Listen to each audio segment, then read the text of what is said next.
A man who had it all, a thriving business, a mansion in the suburbs, 2 beautiful children and a devoted wife of 15 years. From the outside, Julian Croft's life was the American dream. But behind the closed doors of their multi-million-dollar home, a nightmare was brewing.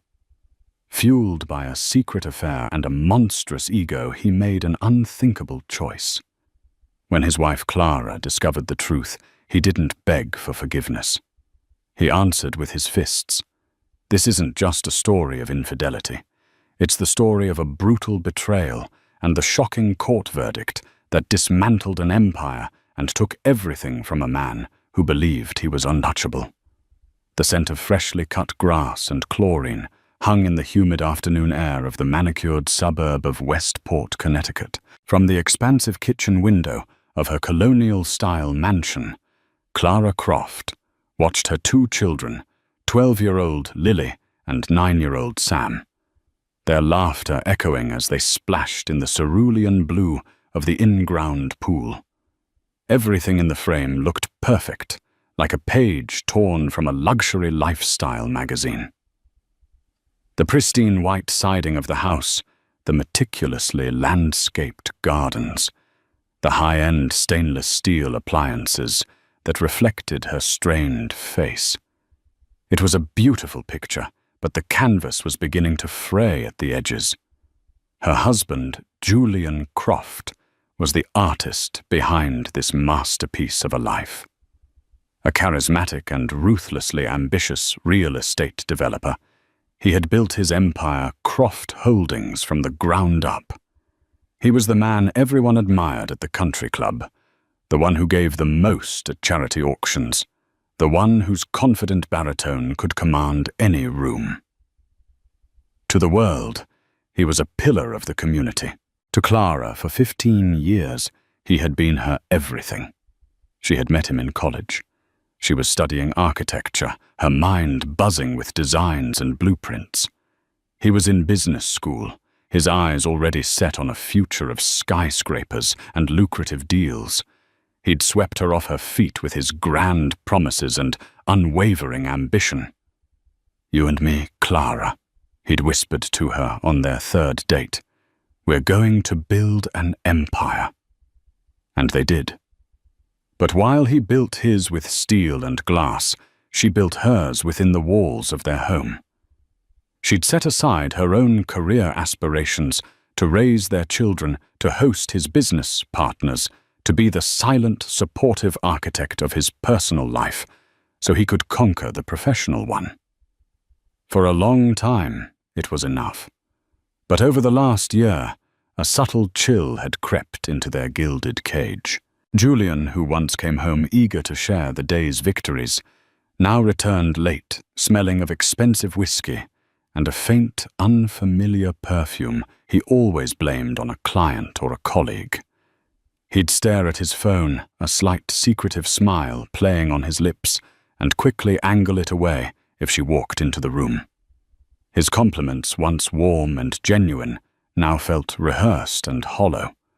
The distance between them in their king-sized bed had grown into a vast, cold canyon. "Another late one tonight, honey," he'd said that morning, not even looking up from his phone as he straightened his Tom Ford tie. "Closing the big Sinclair deal. It's a monster." The Sinclair deal. He'd been talking about it for months, and he'd been talking about Amber Sinclair for just as long. "My new VP of acquisitions," he'd introduced her at the company's Christmas gala. Amber was everything Clara wasn't anymore. She was in her late 20s, sharp-hungry, with a sleek blonde bob and a wardrobe of form-fitting power suits.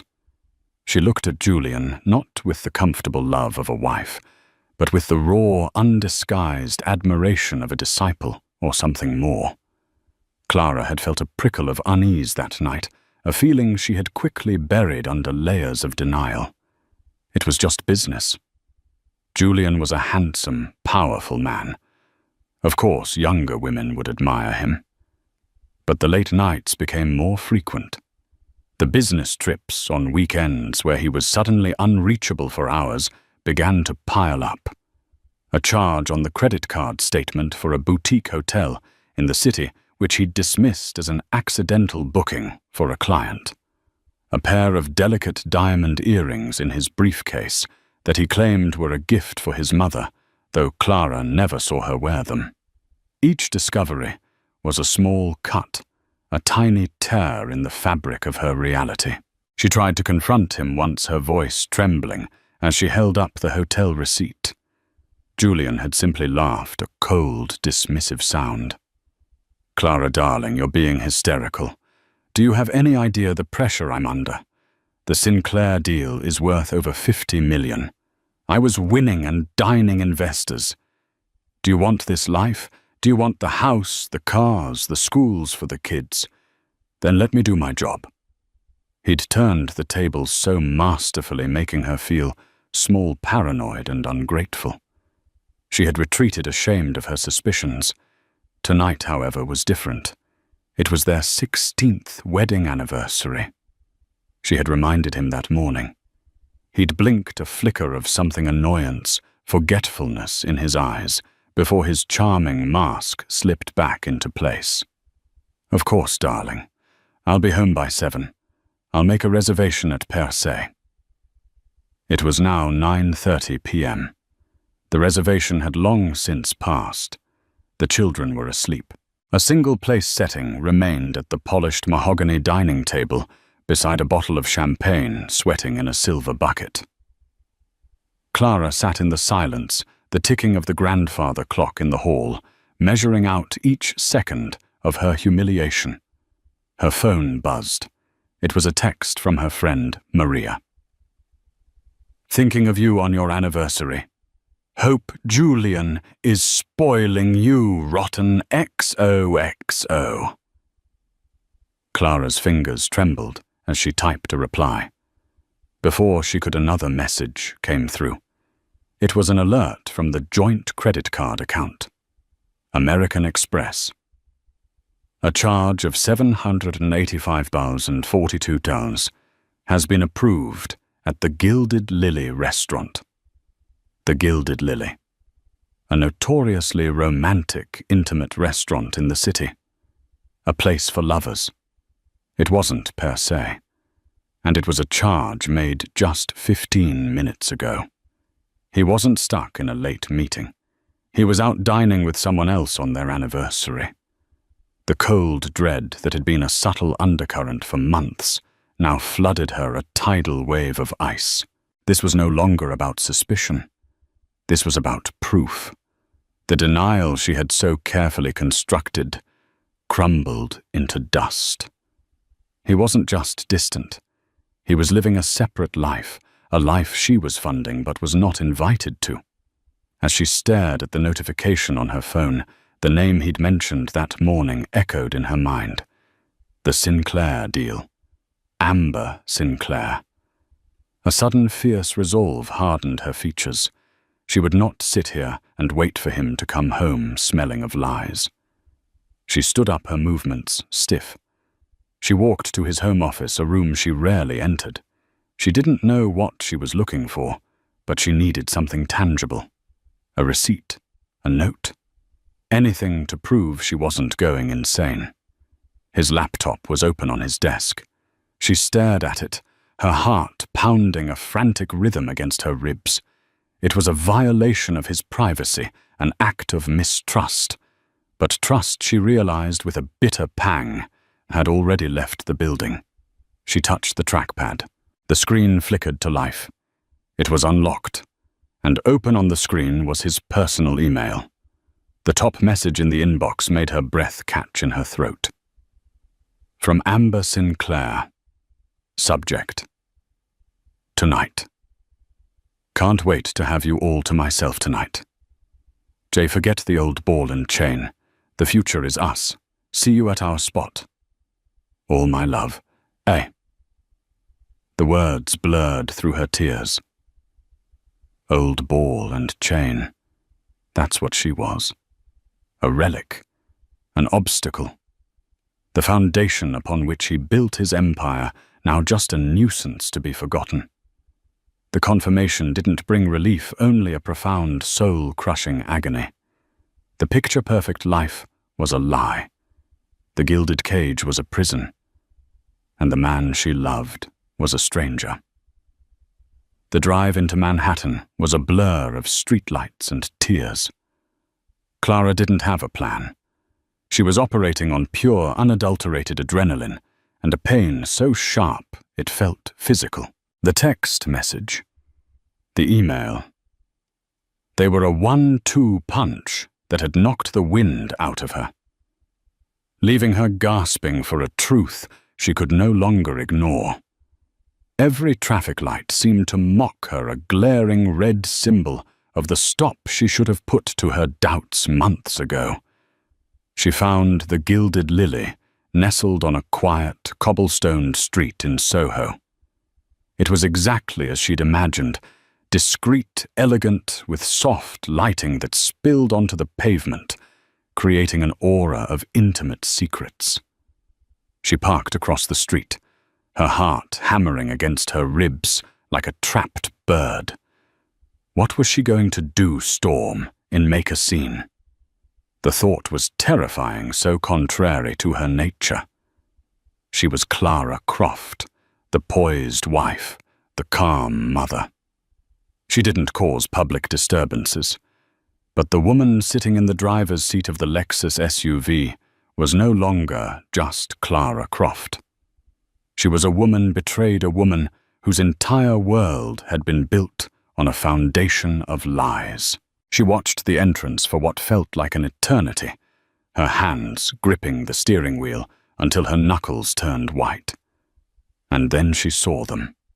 Julian emerged first, laughing, his arm draped possessively around Amber Sinclair's shoulders. Amber leaned into him, her blonde head resting on his chest for a moment, her face alight with a triumphant glow.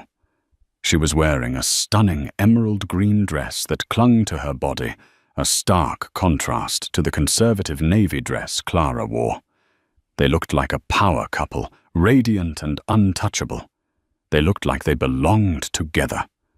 The sight was a dagger to Clara's heart, twisting with a brutal finality. He hailed a taxi. As he opened the door for Amber, he leaned in and kissed her a deep, passionate kiss under the soft glow of the street lamp. It wasn't a friendly peck. It was a lover's kiss full of intimacy and promise. Clara felt the air leave her lungs. This wasn't a fling. This was a relationship, a whole other life he was living without her. She followed the taxi, her mind a maelstrom of rage and grief.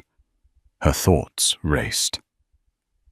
Were they going back to his office, to a hotel? The taxi didn't head for the highway back to Westport. Instead, it pulled up in front of a sleek, modern apartment building in Tribeca, one she didn't recognize. She watched as Julian paid the driver, and they disappeared inside his arm, still firmly around Amber's waist. Clara sat in her car for a long time. The silence of the vehicle, a stark contrast to the screaming in her head. She knew with a sickening certainty that this was their place.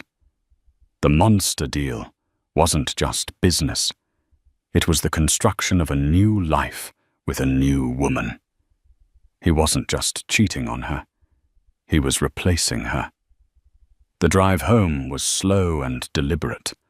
The tears were gone, replaced by an icy resolve.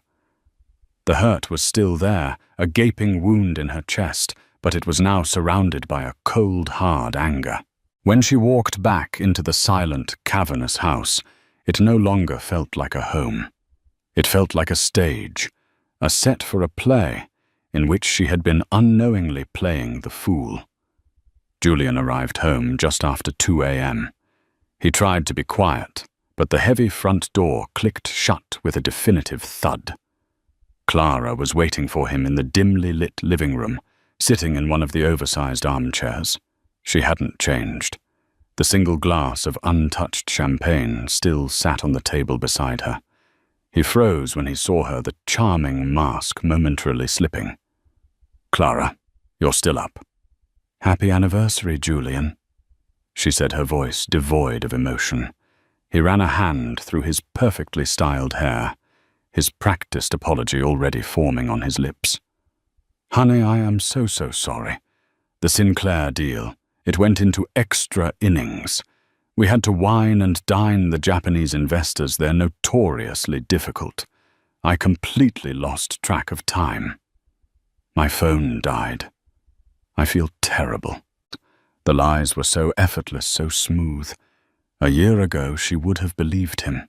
She would have felt a pang of guilt for doubting him. Now she just felt pity. Pity for him and for the fool she had been. She stood up slowly. "The Gilded Lily," she said, her voice quiet but clear. "Is that where the Japanese investors like to dine?" Julian's face went pale. The color drained from his cheeks, leaving his handsome features looking suddenly gaunt under the dim light.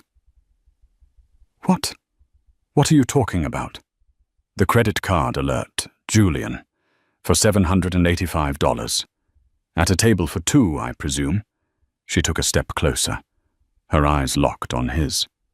"And the apartment in Tribeca, is that where you hold your late-night business meetings? 2. He was cornered. For the first time in their marriage, she saw genuine panic in his eyes.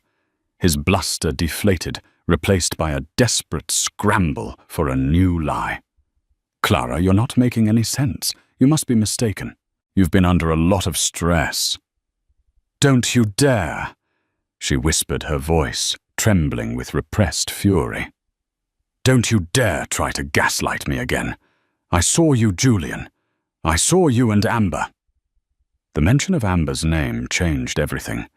The panic in his eyes hardened into something else, something cold and cruel. His posture shifted from defensive to aggressive. The mask was off. "So what if you did?"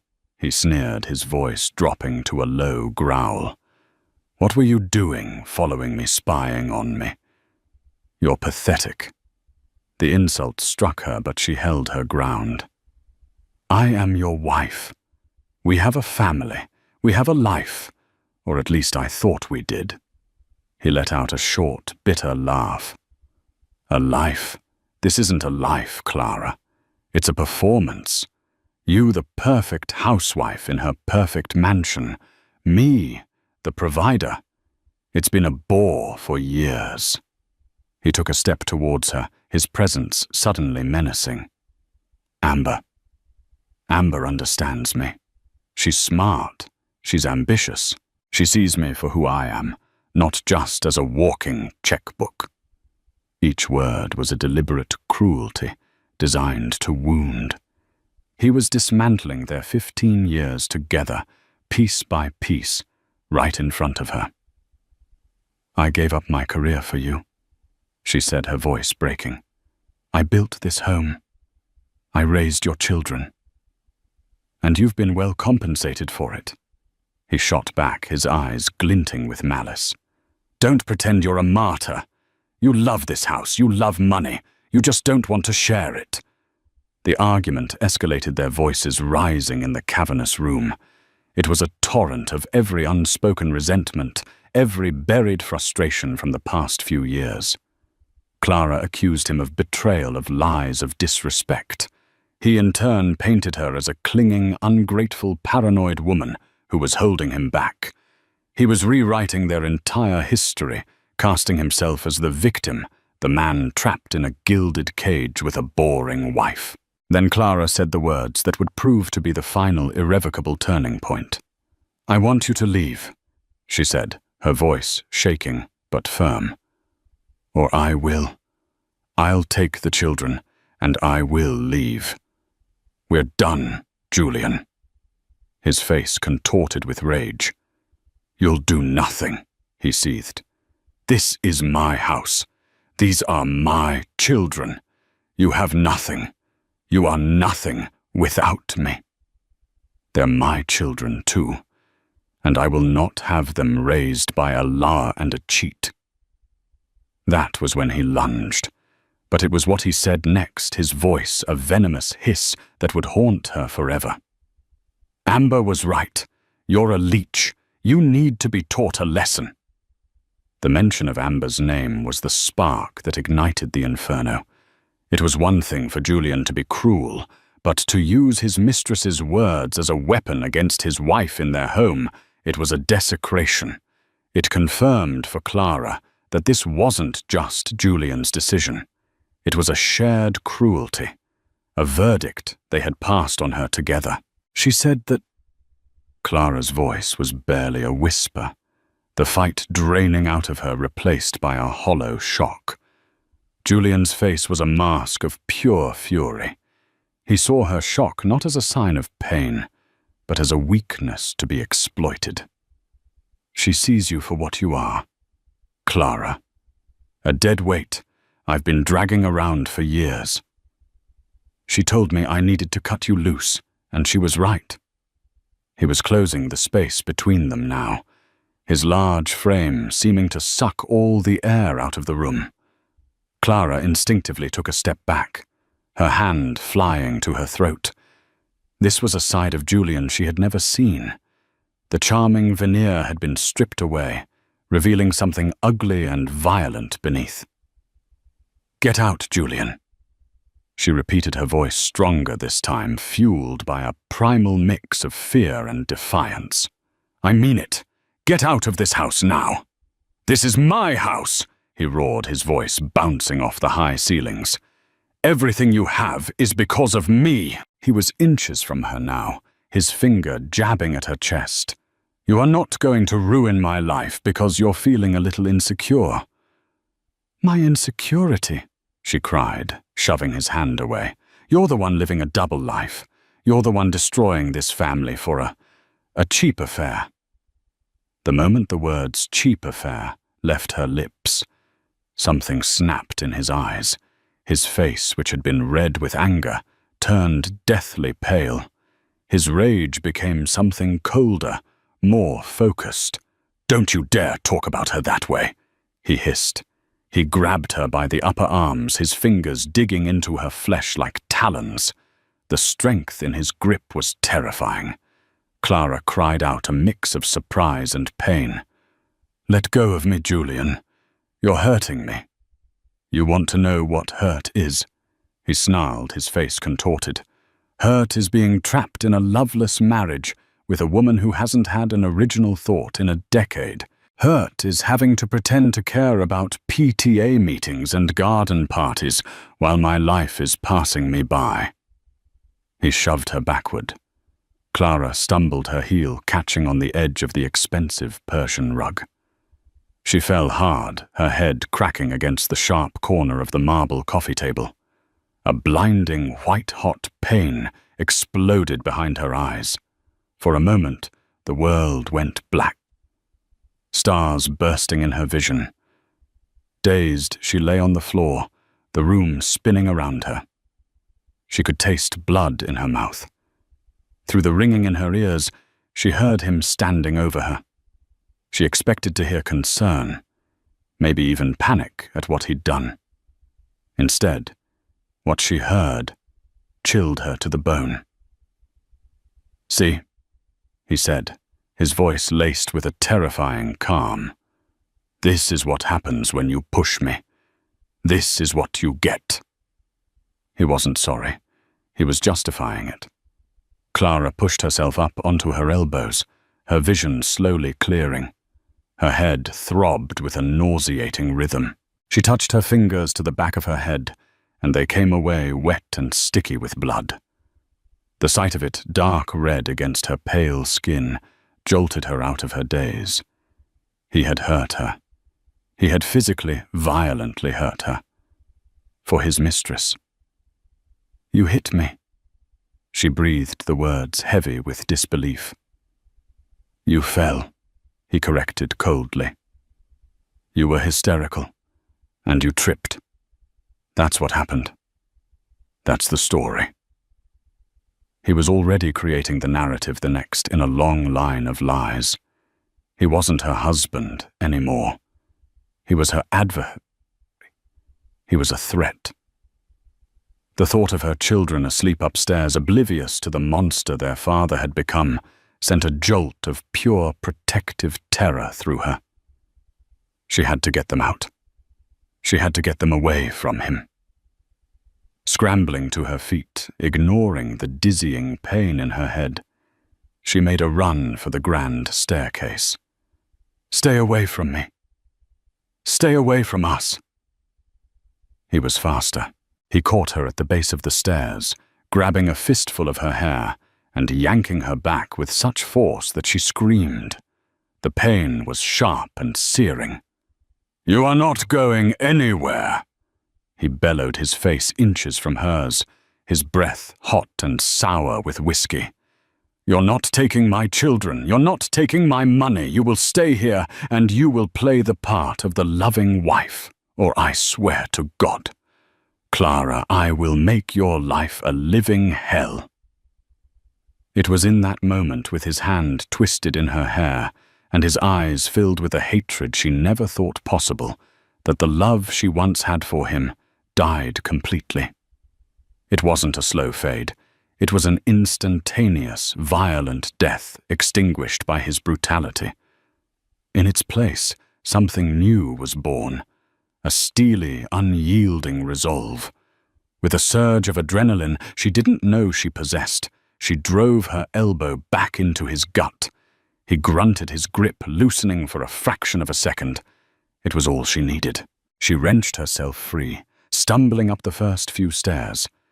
He lunged for her again, but this time she was ready. She turned and kicked out her heel, connecting squarely with his chest. It wasn't a powerful blow, but it was enough to make him stagger backward. "Don't touch me again," she said, her voice low and shaking with a fury she'd never felt before. He stared at her, breathing heavily, more surprised than hurt. He saw the look in her eyes. The fear was gone, replaced by something he didn't recognize. Something that wasn't going to break. He straightened his shirt, his composure slowly returning. A cruel, calculating smirk spread across his face. "Fine," he said smoothly. "Have it your way. But you're making a very, very big mistake. You have no idea who you're dealing with." He turned and walked calmly to the front door. "I'll be at the club," he said over his shoulder. "When you've had time to cool down and see reason, we can talk. But this conversation is over." The door clicked shut, leaving Clara alone in the echoing silence of the foyer. She stood trembling on the stairs, her hand flying to her throbbing head, her scalp aching where he had pulled her hair. The magnificent house, her gilded cage, now felt like a crime scene. She looked at her reflection in the large, ornate mirror on the wall. Her face was pale, her eyes wide with shock. A thin trickle of blood ran from her hairline, down her temple. She saw the bruises already beginning to form on her arms where he'd grabbed her. She wasn't just a wife anymore. She was a victim, and she had the evidence to prove it. Ignoring the pain, she walked on unsteady legs to the kitchen, grabbed a handful of ice, and wrapped it in a dish towel, pressing it to her head. Then she walked back to the living room and took out her phone. Her first instinct was to call the police, but Julian's parting threat echoed in her ears. "You have no idea who you're dealing with." He was powerful. He had connections. He would twist the story. He'd already told her what the story would be. She was hysterical. She fell. No. She needed a different kind of help. She took several clear, unflinching photos of her injuries, the cut on her head, the angry red marks on her arms, the developing bruise on her cheekbone where her face had hit the table. She time-stamped them. Then she scrolled through her contacts, her finger hovering over a name she hadn't needed in years, but one she had kept for a reason she never wanted to admit to herself. Her college friend, Eleanor Vance. Now one of the most feared and respected divorce attorneys in the state of New York. She pressed the call button. when Eleanor's sleepy voice answered Clara's broke. "Ellie," She sobbed, the dam of her composure finally breaking. "it's Clara. I need your help. Julian. He hurt me." The next few hours were a blur of calculated, terrified action. On Eleanor's stark instructions over the phone, Clara did not wash the blood from her hair. She did not change her clothes. "Go to the emergency room in Stamford, not Westport," Eleanor commanded, her voice sharp and clear, cutting through Clara's panic. "Tell them exactly what happened. Use the word assaulted. Get a full medical report. Then pack a go-bag for you and the children. Only essentials. Passports, birth certificates, a few changes of clothes. Meet me at my office at 8 a.m. sharp. Do not go back to the house." Waking Lily and Sam was the hardest part. She gently shook them awake, her heart aching at their sleepy, confused faces. "We're going on a little adventure, sweethearts," she whispered, forcing a smile that felt like cracking glass. She helped them pack their favorite toys and books into their backpacks, her movements frantic but quiet. Every creak of the floorboards sounded like a gunshot in the silent house. She expected Julian to walk back through the door at any moment. By 4 a.m., they were gone.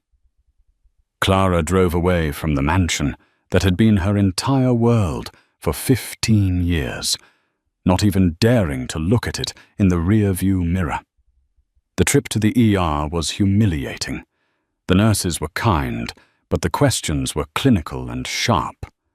The doctor documented every bruise, every cut, his expression grim. They gave her a pamphlet on domestic violence shelters. It all felt surreal, like she was watching a movie about someone else's life. Eleanor Vance's office was a sleek, minimalist space in a downtown skyscraper, a world away from the chintz and comfort of Westport. Eleanor, or Ellie, as Clara had known her, was no longer the free-spirited art history major from college. She was a woman clad in a steel-grey power suit, her gaze intense, her presence formidable. She hugged Clara tightly, then immediately switched into professional mode. "Okay, Clara, let's get to work," she said, leading her to a conference room. "The medical report is crucial. Your photos are excellent. We filed for an emergency protective order this morning. He will be legally barred from the house and from contacting you or the children." Julian was served the papers at his office that afternoon. The explosion was immediate. Clara's phone, which she had been advised by Eleanor to keep on but not answer, lit up with a furious barrage of calls and texts. "Julian, what the hell is this? Are you insane? Julian, you can't keep me from my own children. I will destroy you for this, Clara. Julian, call me back now. You are making the biggest mistake of your life." Then came the calls from his lawyer, a notoriously aggressive attorney named Marcus Thorne. He left a chillingly polite voicemail for Eleanor, which she played for Clara on speakerphone. "Ms. Vance," Thorne's smooth voice began, "my client, Mr. Croft, is deeply concerned for his wife's mental stability. He informs me she had a hysterical episode last night, tripped and hit her head. Her accusations are slanderous and are clearly a ploy for a larger settlement in a divorce she seems intent on pursuing. We are prepared to fight this with every resource at our disposal." "He's already spinning it," Clara said, her voice shaking. "Of course he is," Eleanor said calmly, her eyes like chips of flint. "This is what men like Julian Croft do. They control the narrative. Our job is to take that control away from him, and we do that with facts, not emotion." The first battle began immediately. Julian, through his lawyer, filed a motion to have the protective order thrown out, submitting affidavits from friends and business partners attesting to his gentle nature and Clara's recent emotional volatility. Simultaneously, he cut her off financially. Every joint credit card was declined. The debit card for their shared account was frozen. Suddenly, Clara, a woman who had never had to look at a price tag, couldn't even buy her children a happy meal. Eleanor had anticipated this. She had a fund set aside for clients in exactly this situation. She put Clara and the children up in a secure extended-stay hotel and gave her a prepaid credit card for immediate expenses. "He thinks he can starve you out," Eleanor explained, her expression grim. "He wants you desperate and crawling back to him, willing to accept whatever scraps he throws your way. We are going to show him how badly he has underestimated you." The next 2 weeks were a grueling introduction to Clara's new reality. Life was a series of meetings with lawyers, forensic accountants, and child psychologists. The children were confused and scared. Lily was old enough to sense the tension and asked difficult questions Clara struggled to answer. Sam had started having nightmares. The secure but sterile hotel suite felt a world away from their sprawling home and backyard. Julian, meanwhile, launched a campaign of psychological warfare. He used their mutual friends to get messages to her, painting himself as the heartbroken husband worried about his unstable wife. He sent lavish gifts for the children to the hotel, along with notes saying how much their daddy missed them, a move Eleanor identified as a clear attempt to manipulate the kids and guilt-trip Clara. But Julian's arrogance was his Achilles heel. He believed he was invincible, that his money and influence made him untouchable. He refused every settlement offer Eleanor put on the table, convinced he could crush Clara in court. "He wants to go to war, Ellie," Clara said one evening, exhausted after another 10-hour day of depositions. "He wants to humiliate me." "Let him," Eleanor replied with a thin smile. "Arrogant men make mistakes, and while he's busy trying to prove you're an unfit mother, my team is doing a deep dive into something he values more than his children, his money." The forensic accounting team Eleanor had hired was led by a quiet, meticulous man named David Brown. He spent weeks combing through thousands of pages of financial documents from Croft Holdings. At first, everything seemed to be in order. Julian's company was on the surface a massive success, valued at over $100 million. But David Brown was looking for the things Julian didn't want anyone to see. He cross-referenced LLCs, followed money into offshore accounts, and analyzed investment patterns. One evening, he called Eleanor with a tremor of excitement in his voice. "I think I've found something," he said. "It's a series of wire transfers, very cleverly hidden. Large sums of money moving from Croft Holdings into a shell corporation registered in the Cayman Islands. The name of the corporation is AS Enterprises." "A.S.," Eleanor repeated slowly. "Amber Sinclair." "That's what I thought," David confirmed. "It looks like he's been systematically siphoning millions of dollars out of the marital asset pool and hiding it. But it gets worse. I've been looking at the projections for his latest development, the big Sinclair deal he's so proud of. The numbers are creative. He's leveraged the company to the hilt to fund this thing. He's counting on a massive payday. But if anything goes wrong, a shift in the market, a delay in construction, the whole house of cards could come crashing down." Eleanor hung up the phone, a predatory gleam in her eye. Julian wasn't just a cheater and an abuser. He was a fraud. He was trying to hide assets from his wife while simultaneously gambling the entire family's fortune on a risky venture, likely at the urging of his new partner. "Clara," Eleanor said, turning to her client. "We need to talk. I think we just found the key to dismantling Julian Croft's entire empire." The first battle had been about survival. The next one would be about justice. The discovery of AS Enterprises shifted the entire landscape of the case. It was no longer just a contentious divorce. It was a potential case of large-scale financial fraud. Eleanor Vance knew that in a high-stakes divorce, the person who controls the financial narrative often wins. Julian had tried to paint Clara as a gold digger, but Eleanor was about to paint him as a thief. The forensic accountant, David Brown, delved deeper. He worked tirelessly, his team tracing the flow of money like digital bloodhounds. They discovered that AS Enterprises wasn't just a holding company. It had made significant investments. It had purchased a multi-million-dollar apartment in Tribeca, the one Clara had seen them enter, and a portfolio of luxury goods, a new Porsche expensive jewelry designer clothes. All of it paid for with money funneled from Croft Holdings money that was legally half Clara's. He wasn't just having an affair, Eleanor explained to a stunned Clara. He was building a new life for Amber with your money. He was systematically liquidating your shared future to fund his. The betrayal cut deeper than Clara could have imagined. It wasn't just infidelity.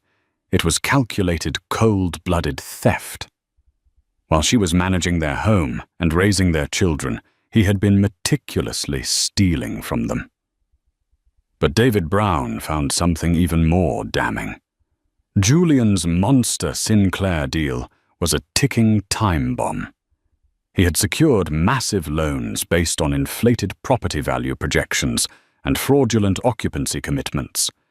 It was a classic developer's gamble, but on a colossal scale. He had essentially mortgaged the entire company on this one project. He's in a precarious position, David summarized. He needs this project to succeed, or he's facing total financial ruin and possibly even criminal charges for bank fraud. He is desperate. This desperation explained his aggression, his refusal to settle. He couldn't afford to give Clara a fair share of the company, because in reality the company's value was a fiction. He needed every penny to keep his house of cards from collapsing. Eleanor knew they needed more than just financial records. They needed a human element, someone from the inside. "Who did he fire recently?" Eleanor asked Clara one afternoon. "Think back over the last year. Any senior people let go suddenly?" Clara thought for a moment. "There was Robert Aiken," she recalled. "He was the chief financial officer for almost a decade, a very by-the-book, cautious man. Julian replaced him about 8 months ago. He said Robert was too conservative for the company's new aggressive growth phase. He promoted someone younger." "Who did he promote?" Eleanor asked, her pen poised over her legal pad. "I think his name was Greg Milner. Julian liked him because he was a yes man." Eleanor's team immediately went to work trying to find Robert Aiken. They located him in Florida, where he'd taken an early retirement. At first, he was reluctant to speak, bound by a non-disclosure agreement and a hefty severance package. But Eleanor was persuasive. She explained that she wasn't interested in his breach of the NDA, but in potential criminal fraud he might have been pressured to overlook it. She flew down to meet him in person. Over coffee, in a quiet Tampa cafe, Robert Aiken, a man with a tired face and honest eyes, finally opened up. "Julian Croft is a brilliant salesman." Robert began stirring his coffee. "He can sell sand in the desert. But his ethics, they became flexible. It all started when Amber Sinclair came on board. She was ambitious and she fed his ego. She convinced him he was a visionary, that traditional risk assessment was for lesser men." Robert detailed how Amber and Julian had cooked up the Sinclair deal. He had warned Julian repeatedly that the financial models were reckless, that they were misleading investors and the banks. "I told him it was fraud, plain and simple." Robert said, his voice low. "I refused to sign off on the loan documents, so he offered me a generous package to retire and replaced me with Greg Milner, who would sign anything Julian put in front of him. I took the money because I have a family to support, and I knew Julian would ruin my reputation if I went public. He would have painted me as a disgruntled employee. Robert Aiken was their star witness. He could testify to the company's true financial state and Julian's fraudulent activities. He even had copies of his original undoctored financial models for the Sinclair project, which he had saved on a personal hard drive as an insurance policy. While the financial case was building, Eleanor didn't neglect the domestic abuse charge. Julian's lawyer, Marcus Thorne, was working hard to discredit Clara, preparing to argue that her injuries were self-inflicted in a desperate grab for money. "They will try to tear you apart on the stand, Clara," Eleanor warned her.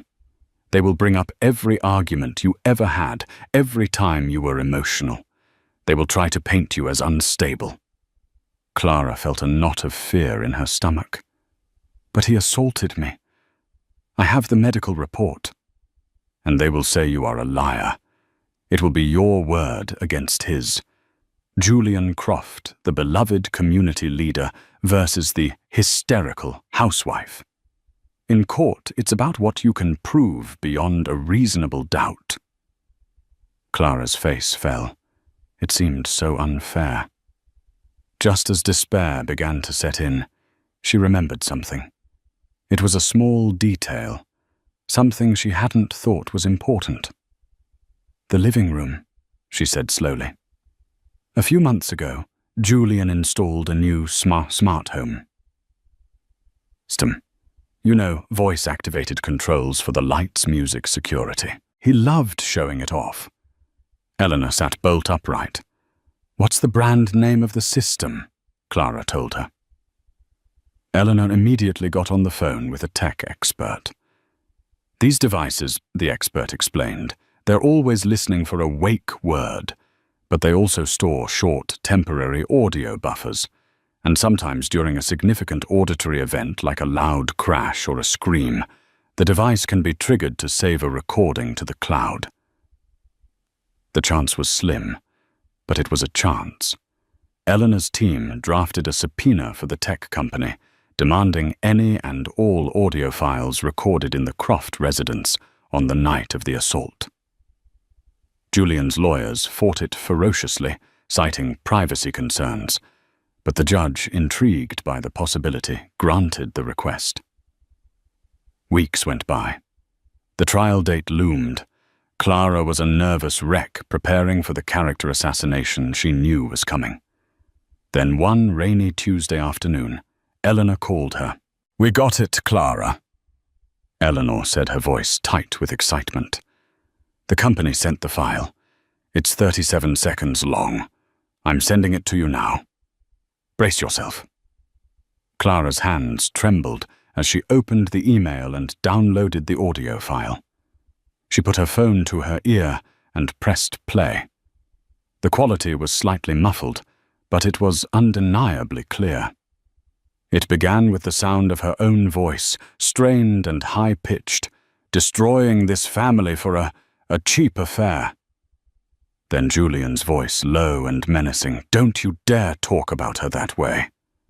There was the sound of a scuffle, her own pained cry. "Let go of me, Julian. You're hurting me." And then his voice dripping with venom. "You want to know what hurt is? Hurt is being trapped in a loveless marriage." The recording continued, capturing the sickening thud of her head, hitting the table, followed by a moment of silence.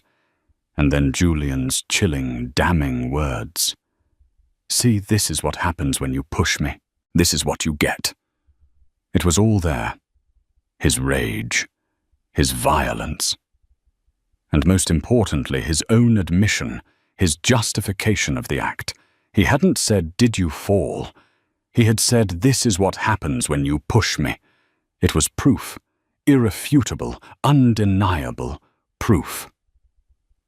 Clara sank into a chair, tears streaming down her face. They weren't tears of sadness this time. They were tears of relief. Julian Croft, the master of the narrative, had no idea that his own beloved gadget had been recording the truth. His own arrogance had once again become his greatest enemy. The courtroom was Julian Croft's new stage, and he played the part of the wronged husband to perfection.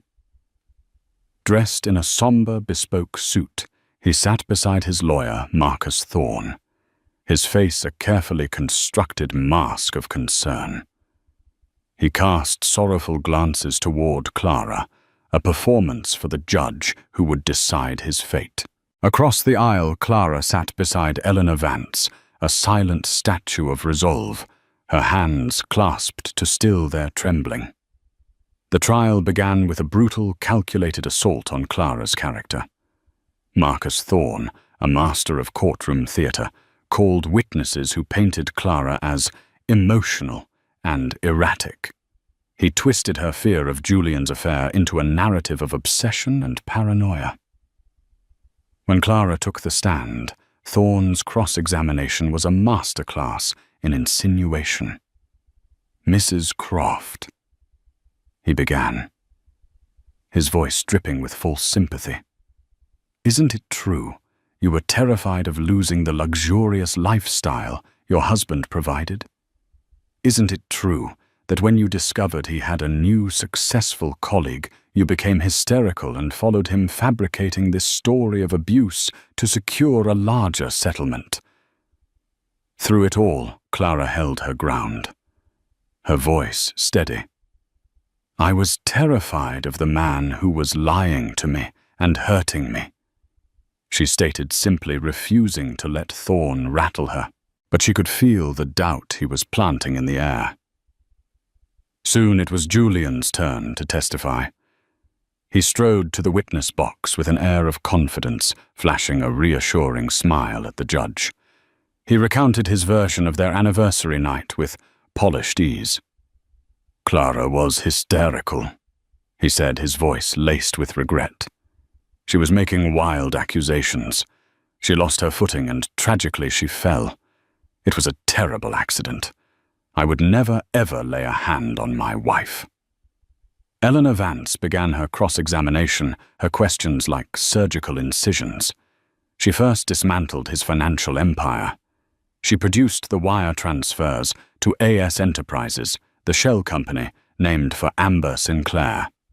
"Mr. Croft, you used this company to funnel over $4 million of marital assets to purchase an apartment and a Porsche for your mistress, did you not?" Julian sputtered, his composure cracking. "It's a legitimate corporate entity." Then Eleanor called Robert Aiken, the former CFO. Aiken calmly and methodically exposed the truth of Croft Holdings. He testified that the company was leveraged to the hilt, propped up by fraudulent loan applications for the Sinclair deal, a project he called a catastrophe waiting to happen. Julian's face turned ashen as the image of his untouchable empire was revealed to be a house of cards. But Eleanor saved her final devastating blow for the assault itself. "Your Honor," she announced, "the plaintiff would like to introduce one final piece of evidence." A court officer placed a speaker on the table. Julian watched a knot of confusion and fear tightening in his chest. "Mr. Croft," Eleanor said, her voice sharp, "you testified under oath that your wife's injury was an accident, that she fell. Is that correct?" "That is the absolute truth," Julian declared, his voice a shade too loud. "Then perhaps you can explain this," Eleanor said, and pressed play. The courtroom fell silent, filled only by the tinny audio from the smart home device. First came Clara's voice, "Destroying this family for a cheap affair." Then Julian's menacing reply, the sounds of a scuffle, and Clara's pained cry. The entire room seemed to hold its breath. Every eye was locked on Julian Croft as his face contorted in a mask of pure horror. He looked like a man watching his own execution. A sickening thud echoed from the speaker, followed by a collective gasp from the gallery.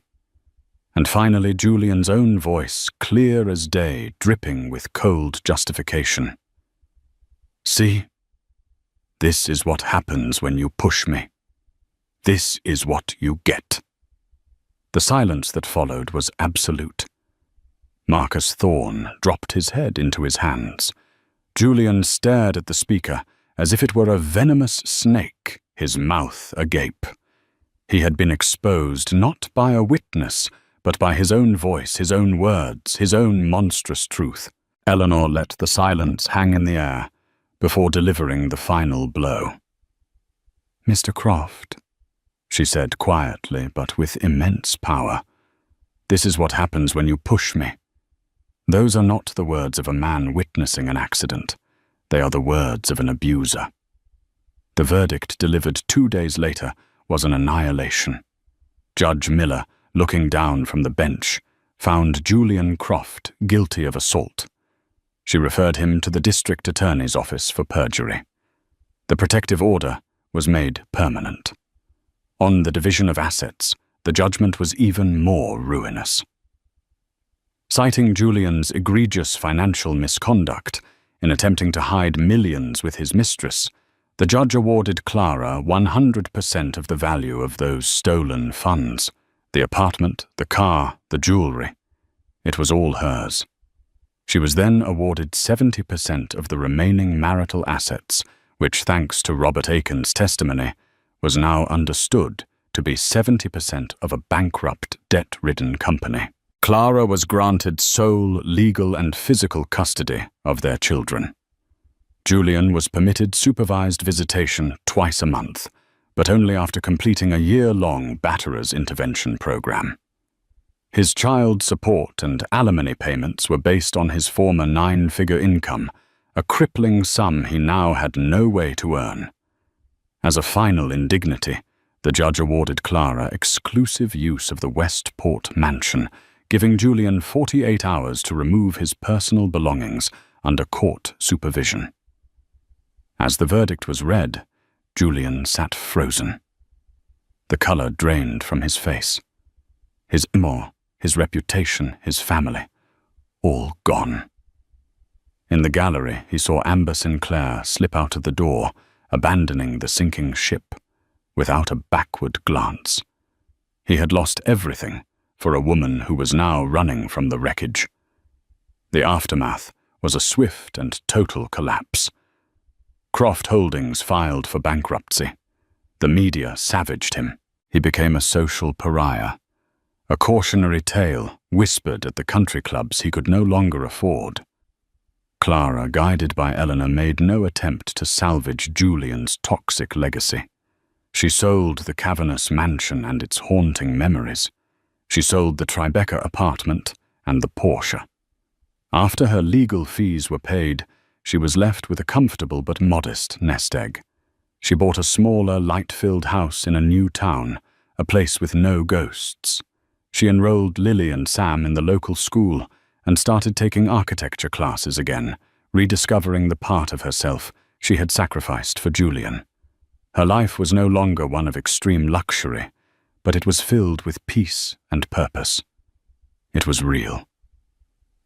A year later, while gardening in her new backyard, she received a postcard from Florida. It was from Robert Aiken. "Clara," it read, "what you did took incredible courage. Thank you." She held the note to her chest and smiled. The gilded cage had been demolished. She had lost a fortune, but in exchange, she had won back her freedom, her future, and herself. She was no longer Julian Croft's wife. She was just Clara, and for the first time in a very long time, she was truly home. Clara's story is a powerful testament to the fact that truth, no matter how deeply buried, has a way of coming to light. It's a chilling reminder that the most polished facades can hide the darkest secrets. Julian Croft believed his money and power made him invincible, but he forgot that character is the one asset you can't buy, and the easiest one to lose. He beat his wife for his mistress, And in the end, the scales of justice didn't just balance, they tipped so far, they crushed the very foundations of his world. This story is about more than just a verdict. It's about the incredible resilience of the human spirit and the courage it takes to walk away from a beautiful lie to build a true life. If this story moved you, if it made you think, or if you believe in the power of justice, please take a moment to hit that like button. Share this video with someone who might need to hear a story of strength and survival.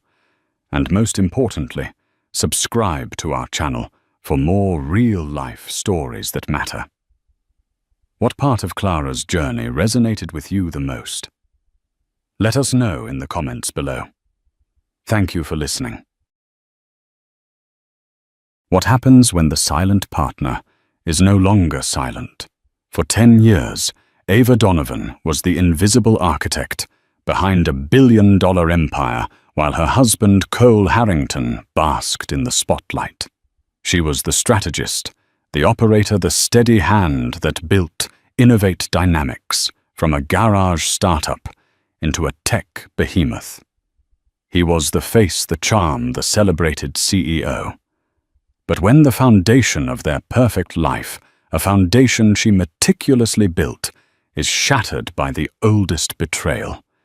In the book, she doesn't reach for a divorce lawyer to fight over the house and the cars. She reaches for a clause buried deep in the company's bylaws, a secret fail-safe she created long ago. This isn't a story about a marriage ending. It's the story of how a woman pushed to the edge reminded everyone who truly held the power all along. The penthouse on the 72nd floor of 157 wasn't just a home. It was a statement. From the floor-to-ceiling windows, Manhattan sprawled below like a glittering circuit board, a city of infinite connections and buzzing energy.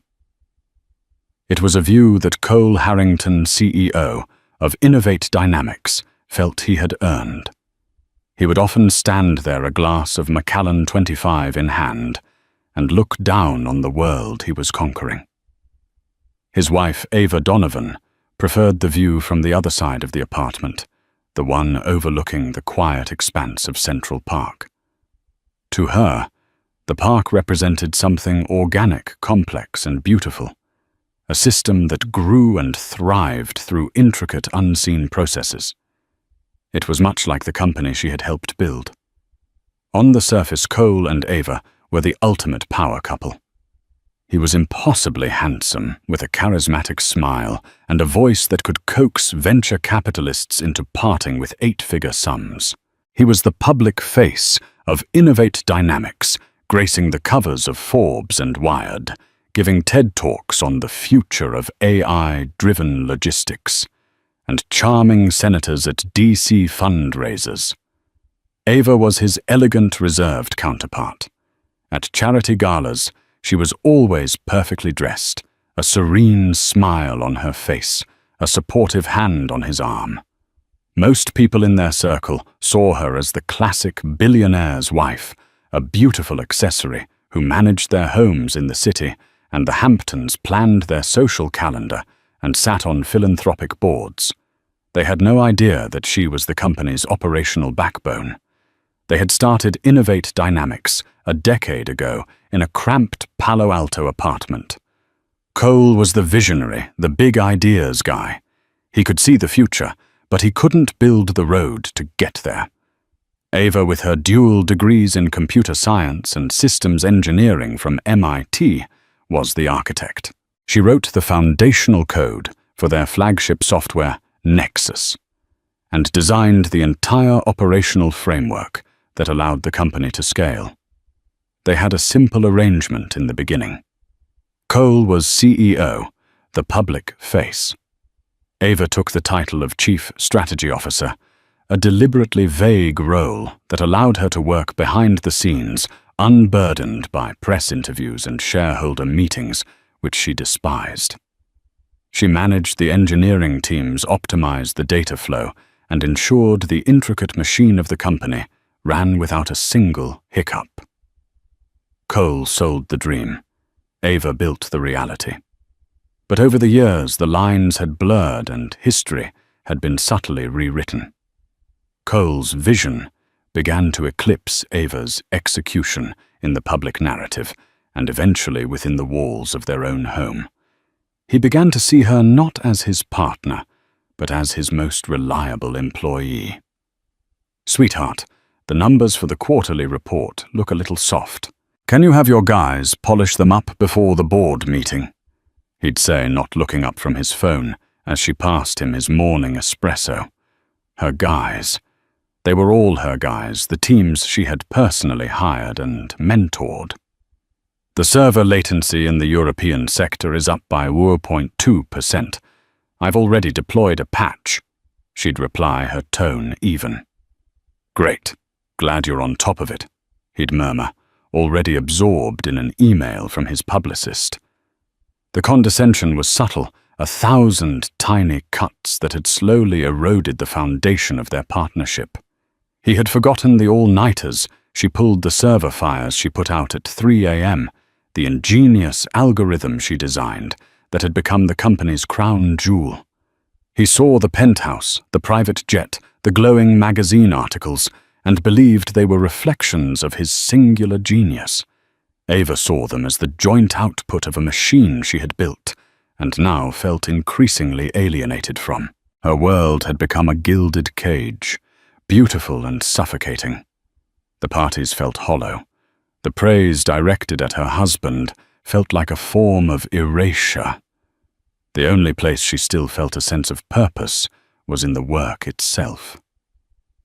Late at night, long after Cole was asleep or out at a networking dinner, she would sit in her home office, a sleek, minimalist room that was her private sanctuary. The rest of the penthouse was decorated to Cole's ostentatious taste. But this room was all hers. On her monitors, lines of code and complex data streams flowed the pure, logical and honest language she understood better than anything. It was here in the silent hum of the servers that she was not Mrs. Harrington, the socialite, but Ava Donovan, the engineer, and it was this version of herself she was starting to miss more than anything. The first crack appeared not as a seismic tremor, but as a hairline fracture, almost invisible to the naked eye. It was a Tuesday night in late October. Cole was supposedly in Chicago, closing a major deal with a logistics conglomerate. He was due back the next morning. Ava was working late, troubleshooting a persistent bug in a new software update. Around 11 p.m., her phone buzzed with a notification from their shared credit card account. Charge $758.90. Le Bernardin, New York, NYU. Ava stared at the notification, a frown creasing her brow. Le Bernardin, one of the city's most exclusive and romantic restaurants, and definitely not in Chicago. It was probably a mistake, she told herself, a card skimmed or a delayed charge from a previous dinner. She dismissed it and went back to her work, but a small, cold seed of unease had been planted. The next morning, Cole returned jubilant. "We got it, Ava. The Omnicorp deal is done. They signed this morning." He kissed her, his suit jacket smelling faintly of travel and success. "Congratulations, Cole. That's fantastic," she said, managing a genuine smile. "How was Chicago?" "Cold, boring. All I saw was the inside of a conference room and my hotel. I ate room service and passed out." He said it so casually, so smoothly, that for a moment she believed him. But the Le Bernardin charge lingered in the back of her mind, a loose thread on a perfect tapestry. She decided not to pull it. Not yet. A week later, the second crack appeared. Cole was in a board meeting at the Innovate Dynamics headquarters on Park Avenue. Ava was working from her home office when a courier delivered a package for him, a custom-made suit from a tailor on Savile Row. As she signed for it, she noticed the faint scent of perfume clinging to the outer packaging. It was a fragrance she didn't recognize, floral with a sharp, musky undertone, something modern and aggressive. It was nothing like her own subtle classic Chanel No. 5. Again, she tried to rationalize it. The courier, perhaps, or someone in the tailor's shop. But the seed of unease was beginning to sprout. Ava was an engineer. She didn't deal in vague suspicions. She dealt in data. Hunches were hypotheses, and hypotheses needed to be tested. That evening, as Cole showered before a gala, she walked into their cavernous walk-in closet. His travel bag from the Chicago trip was still on a bench. With a clinical detachment she didn't know she possessed, she unzipped it. Tucked into a side pocket was a folded receipt. The Peninsula Chicago. Room 1812. Room service for one. $87.50. Her shoulders relaxed slightly. There it was. Proof. He was telling the truth.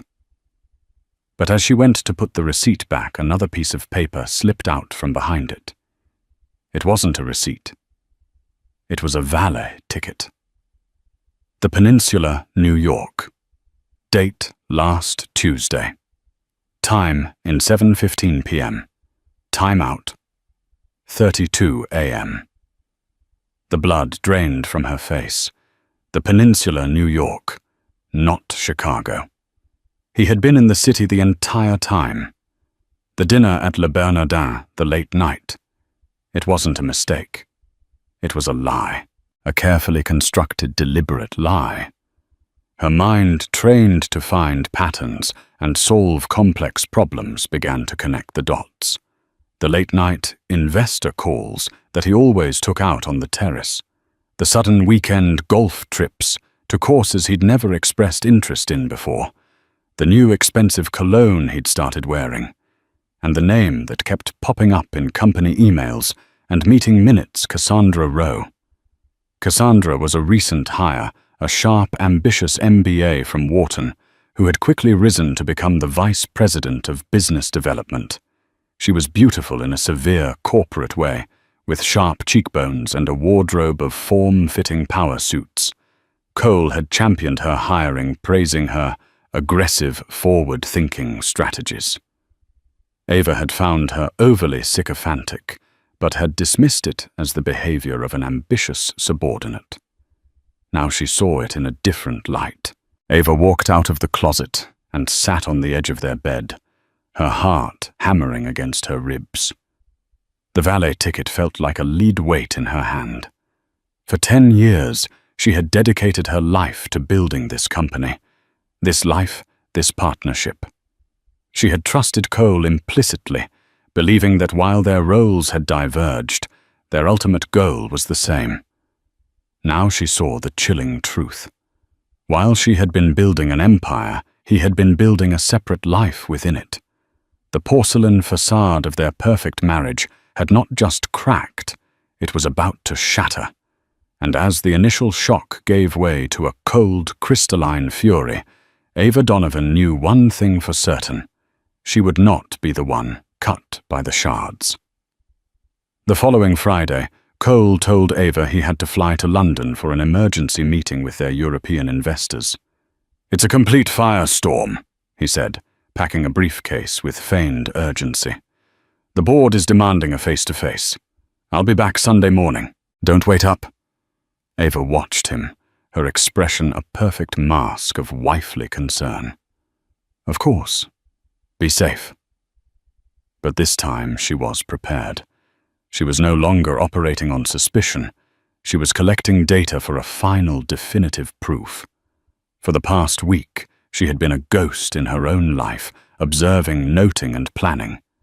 She had installed a location-sharing app on his phone months ago, under the guise of security, a precaution he had readily agreed to. He had no idea she could access it from her own devices. An hour after he left for JFK, the app showed his phone's location pinging not at the airport, but at the Greenwich Hotel in Tribeca, a boutique hotel known for its privacy and exclusivity. Ava didn't rush. She didn't call him screaming accusations. Instead, a chilling calm settled over her. She took a shower, styled her hair, and put on a simple but elegant black dress. She looked in the mirror not at a betrayed wife, but at a CEO about to handle a hostile takeover. Her objective was not emotional release, it was confirmation. She drove herself downtown, her knuckles white on the steering wheel of her Tesla. The rage was there, a white-hot coil in her stomach, but her mind was icily clear. She parked a block away and walked to the hotel, the cool night air doing little to quell the fire inside her. At the front desk, she smiled warmly at the concierge. "Hi. I'm supposed to be meeting my husband Cole Harrington. I believe he's already checked in." "I'm so sorry, my phone just died, and he was supposed to send me the room number." She projected an air of breezy confidence, the kind of woman who belonged in a place like this. The concierge, a polished young man named Daniel, tapped at his computer. "Of course, Mrs. Harrington. He's in the fireplace suite, room 402. Shall I call up for you?" "Oh no, please don't," she said, her smile never faltering. "I want to surprise him." "Of course," he replied, returning her smile. "Enjoy your evening." As she walked towards the elevator, Ava felt a strange sense of dissociation, as if she were watching a character in a movie. The elevator ride was silent, the plush wood-paneled car, ascending like a slow-motion executioner's cart. When she reached the 4th floor, she walked down the dimly lit hallway, her heels making no sound on the thick carpet. She stood before room 402 for a long moment, taking a single deep breath. She had a spare keycard to all their accounts, another security measure she'd insisted on. She held it up to the sensor. The light flashed green with a soft electronic click. The door swung open silently. The suite was large, dominated by a roaring fireplace, and in the warm glow of the flames she saw them. Cole was on the sofa. His tie loosened, a glass of whiskey in his hand. Kneeling before him, her back to the door, was Cassandra Rowe. Her sharp, tailored blazer was tossed over a chair, and she was wearing a silk blouse that was partially unbuttoned. She was laughing, reaching up to run a hand through Cole's hair. The scene was so intimate, so comfortable, so utterly devoid of the firestorm meeting he was supposed to be in, that the air was knocked from Ava's lungs. They hadn't heard her enter. "The board is just a bunch of old men, Cole," Cassandra was saying, her voice dripping with dismissive arrogance. "They don't see the future. You do. We do." Cole chuckled a low, smug sound. "They just need to be managed. Don't worry about them. They'll fall in line." He leaned down to kiss her. It was then that he saw her. His eyes widened over Cassandra's shoulder, the color draining from his face. He froze his lips inches from hers. The smug confidence evaporated, replaced by a wave of pure, unadulterated panic. Cassandra, sensing the change, turned. Her own expression shifted from seduction to horror in a split second. She scrambled to her feet, fumbling with the buttons of her blouse. Silence. The only sound was the crackling of the fire. Ava didn't scream. She didn't cry. She didn't throw anything. She simply stood in the doorway, her gaze sweeping over the scene with the cool, analytical precision of an engineer diagnosing a catastrophic system failure. She looked at Cole's panicked face, at Cassandra's pathetic attempt to regain her composure, at the 2 half-empty glasses on the coffee table, at the rumpled cushions on the sofa. Data points. "London looks a lot like Tribeca this time of year," Ava said, her voice unnervingly calm. "Ava, this isn't what it looks like," Cole stammered, getting to his feet. It was the weakest, most cliché line imaginable, and it hung in the air like a foul odor. "Really?" Ava replied, a single eyebrow arched. "Because it looks exactly like what it is. It looks like you've been lying to me. It looks like you've been using company resources to facilitate an affair with a subordinate. And it looks like you are monumentally stupid for thinking I wouldn't find out." Cassandra found her voice a high, reedy sound. "This is a private matter." Ava's head snapped towards her, her eyes like chips of ice. "When you sleep with the CEO of a publicly traded company, you work for it stops being a private matter, Ms. Rowe. It becomes a question of corporate governance ethics and fiduciary duty. You should know that. You went to Wharton after all." Cassandra visibly flinched. Ava's gaze returned to her husband. The hurt was there, a deep tectonic agony, but she refused to let him see it. Instead, she let him see the cold fury that was now crystallizing into purpose. "Get your things," she said to Cassandra, her voice leaving no room for argument. "You have 5 minutes to vacate this room." Then she looked at Cole, who stood there, utterly paralyzed. "You and I have a board meeting to prepare for." She turned and walked out, closing the door softly behind her. She didn't slam it. A slam would have been an emotional release. This was a tactical withdrawal. The battle was over. The war was just beginning. Ava didn't go home. The penthouse felt tainted, a stage set for a life that was no longer real. Instead, she drove to a quiet hotel in a different part of the city, checked in under her maiden name, and opened her laptop. The initial shock wave of betrayal was receding, replaced by the familiar hum of strategic thinking. Grief was a luxury she couldn't afford right now. Action was the only antidote. Her first call was to Robert Chen, a senior partner at Wachtell, Lipton, Rosen & Katz. Robert wasn't just any corporate lawyer. He was the razor-sharp, legal mind Ava had insisted on hiring when they first incorporated Innovate Dynamics.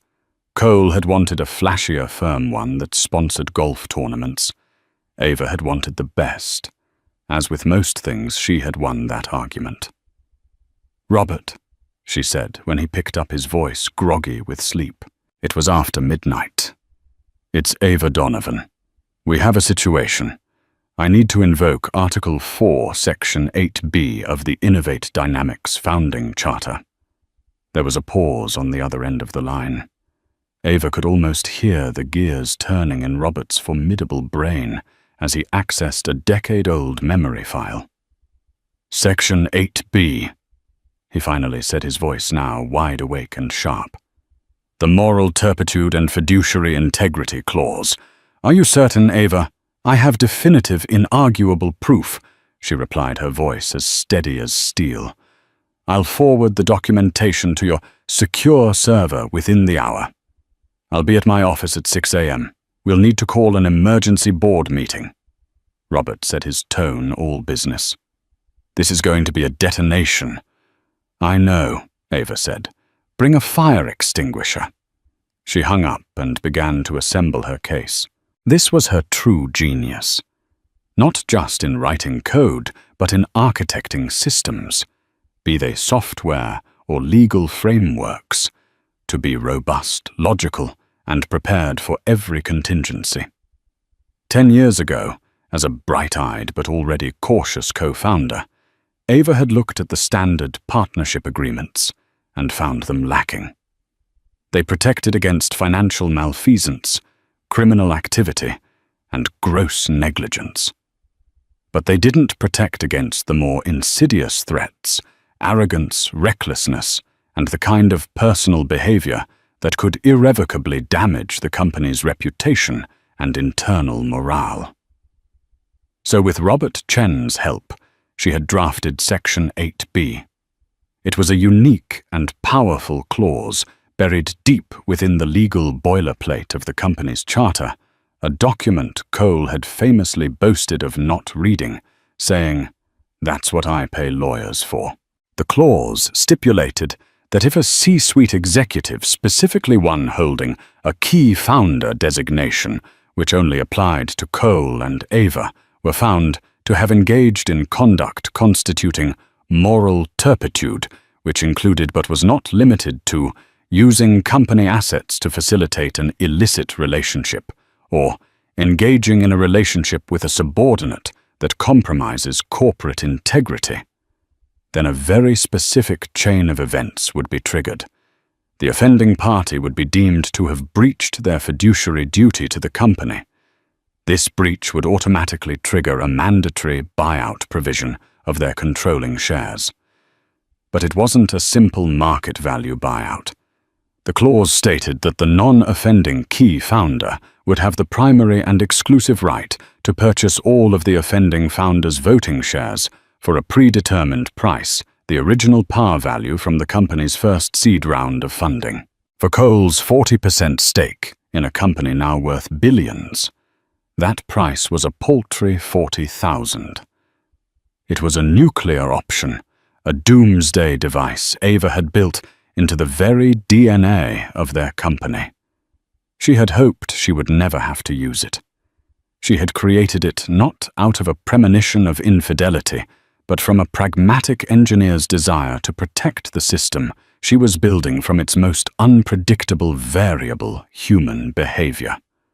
Cole's ego was both his greatest asset and his greatest liability. Ava had simply coded a backstop for the liability.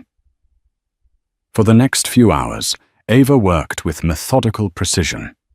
She compiled the evidence, the credit card statement from Le Bernardin, the valet ticket from the Peninsula, New York, that contradicted his expense report for the Chicago trip, a screenshot of his phone's location data from that evening, and a calm, factual written affidavit of what she had witnessed in room 402 of the Greenwich Hotel.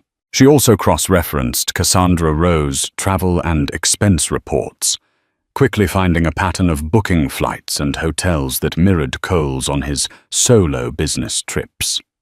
It was a clean, irrefutable chain of evidence demonstrating a pattern of deceit and the misuse of company funds. When she was done, she didn't feel triumph. She felt a profound, aching sadness. The system had worked as designed. The bug had been identified. But it meant the core programming of her life was fundamentally corrupted and had to be purged. She had architected the perfect corporate coup, but in doing so, she had to acknowledge the utter failure of her marriage. She sent the encrypted file to Robert Chen at 4:37 a.m.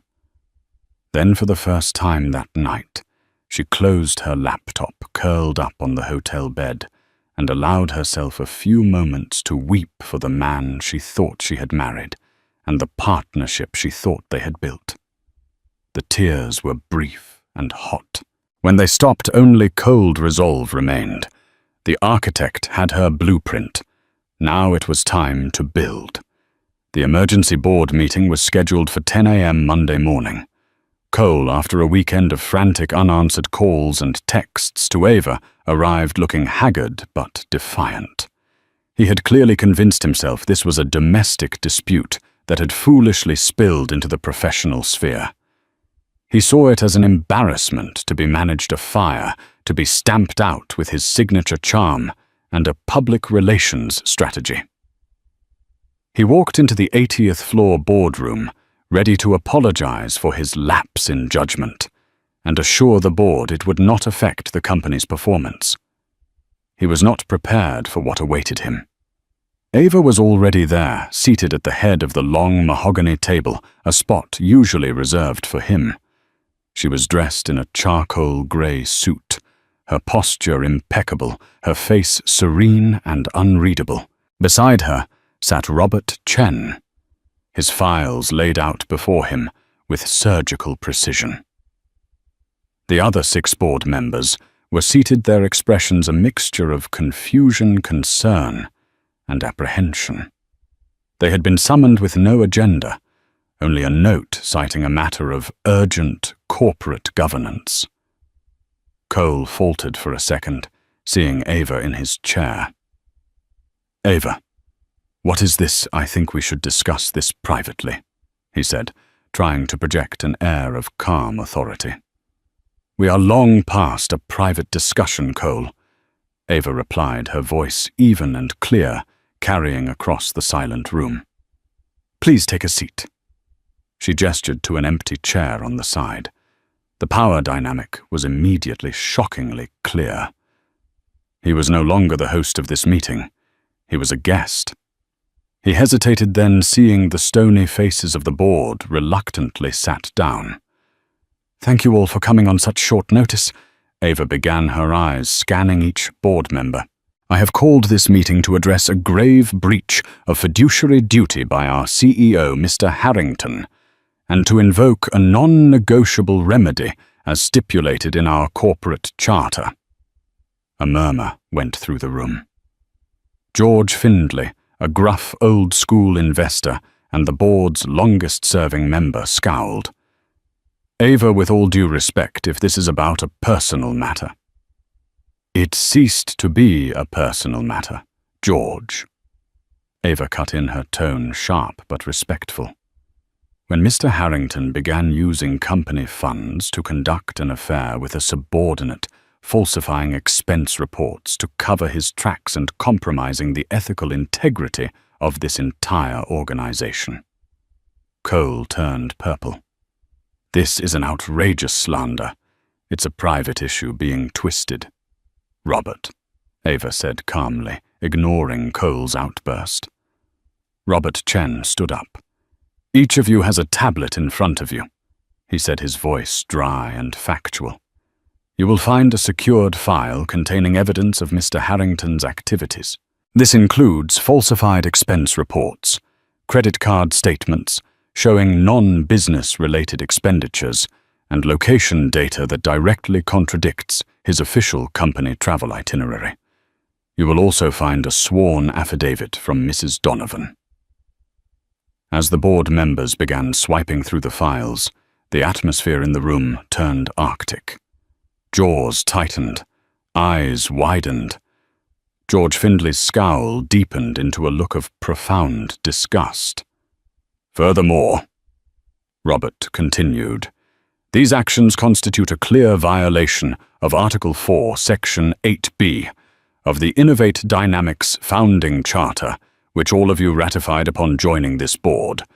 The clause is titled Moral Turpitude and Fiduciary Integrity." He projected the clause onto the large screen at the end of the room. The dense legalese appeared in stark black and white.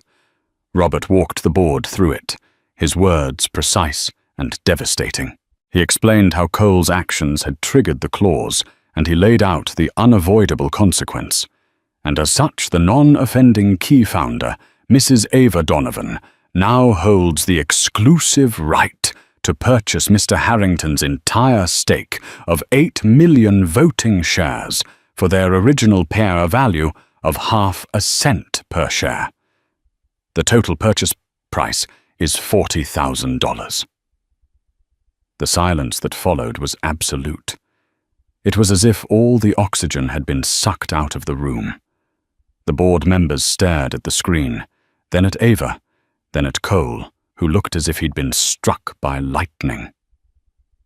"This is insane," Cole finally exploded, slamming his fist on the table. "You can't be serious." "A vendetta clause. This is theft. I built this company." "We built this company," Ava corrected him, her voice quiet but carrying immense weight. "You were the face, Cole. I was the foundation. And I built the foundation to last with fail-safes to protect it from catastrophic failure. You signed the document. You agreed to the terms. Your personal behavior is the catastrophe." George Findlay looked at Robert Chen. "Is this legally binding?" "It is ironclad," Robert stated. "Drafted, signed, and ratified. The evidence of the breach is, in my professional opinion, indisputable." Ava slid a cashier's check across the table. It slid to a stop directly in front of Cole. It was made out to him in the amount of $40,000. "This is your severance, Cole," Ava said. "The transaction is effective immediately. As the new majority shareholder, my first act is to call a vote. I move to remove Cole Harrington as CEO and chairman of the board of Innovate Dynamics, effective immediately for cause." She looked around the table. "All in favor?" One by one, the hands went up. Some reluctantly, some with a grim sense of duty. George Findlay was the last, his eyes locking with Ava's for a long moment before his hand rose decisively. It was unanimous. Cole Harrington, the charismatic titan of the tech world, sat staring at the check, his face a mask of disbelief and incandescent rage. He had walked into the room a billionaire CEO in command of his empire. He would walk out with nothing but 40,000 and the smoldering ruins of his life. Ava stood up, her expression unchanging. "The second order of business," she announced to the stunned room, "is to appoint an interim CEO. I nominate myself. We have a company to stabilize." The coup was complete. It was swift, brutal, and executed with devastating precision. The architect had not just evicted the tenant, she had reclaimed the entire building. The news of Cole Harrington's immediate resignation and Ava Donovan's appointment as interim CEO hit Innovate Dynamics like a shockwave. The official press release, carefully crafted by Robert Chen and a crisis PR team, was a masterpiece of corporate euphemism, citing personal reasons and a desire for Cole to pursue other opportunities. But within the glass walls of the company, the rumor mill churned at light speed. Cassandra Rowe was fired before the board meeting had even concluded. Her termination was handled swiftly and silently, by HR citing a gross violation of the company's code of conduct. She was escorted from the building with a small box of her personal effects, her meteoric rise ending in an abrupt and humiliating fall. She was a footnote in the larger drama, a casualty of a war she hadn't even known was being waged. Ava's first day as CEO was a trial by fire. She walked into the executive suite, a floor she had rarely visited, and found a staff accustomed to Cole's larger-than-life, charm-based leadership. They now faced a woman they barely knew, one they had mentally catalogued as the CEO's quiet wife. They saw her as a placeholder, a grieving spouse, thrust into a role she couldn't possibly handle. Her first meeting was with the senior leadership team. They sat around the conference table, their expressions guarded their body language skeptical. They were Cole's guys men he had hired for their loyalty and salesmanship.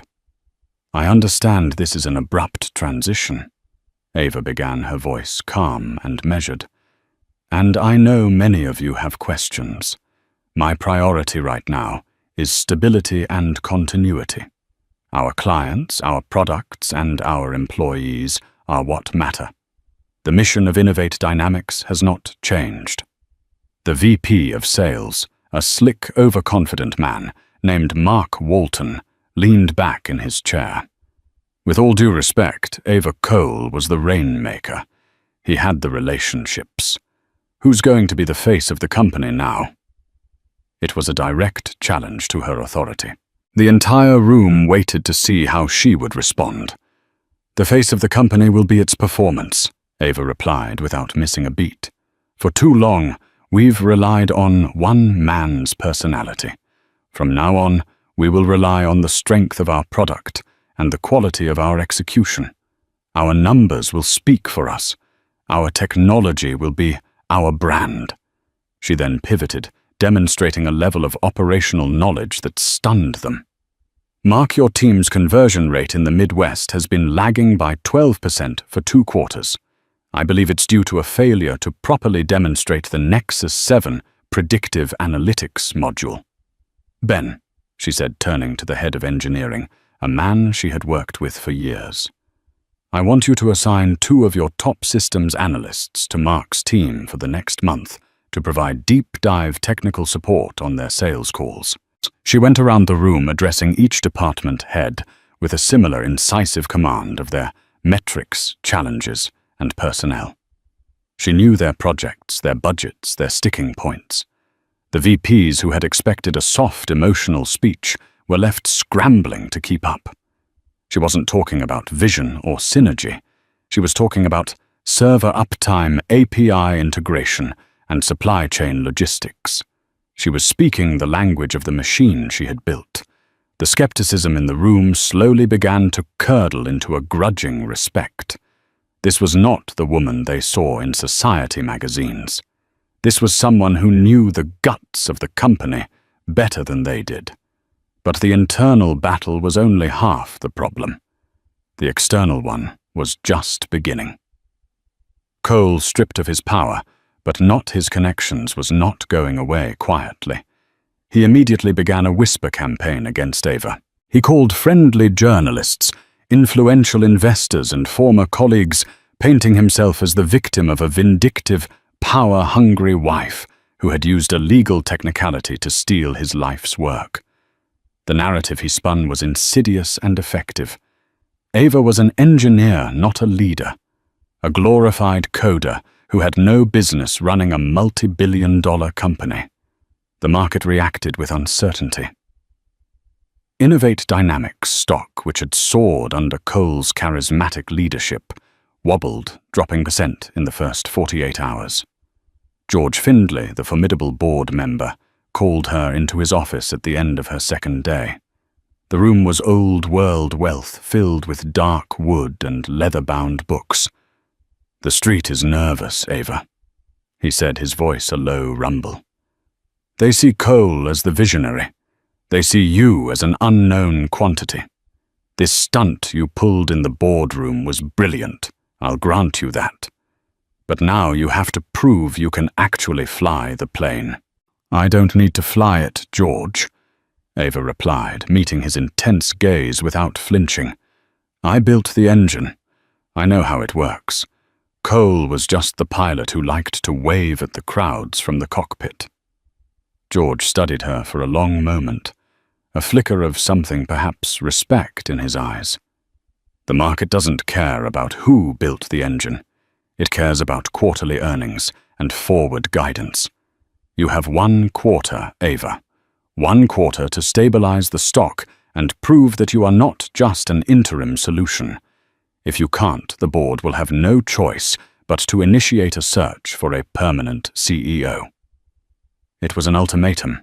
A throne was one thing to seize, but another thing entirely to hold. The crown felt heavy on her head, and Ava knew that the people who had just watched her depose the king were now waiting to see if the new queen would stumble. The first few weeks were brutal. Cole's shadow loomed large over the company, and his campaign to undermine Ava was relentless and cunning. He knew the company's pressure points because he had helped create them.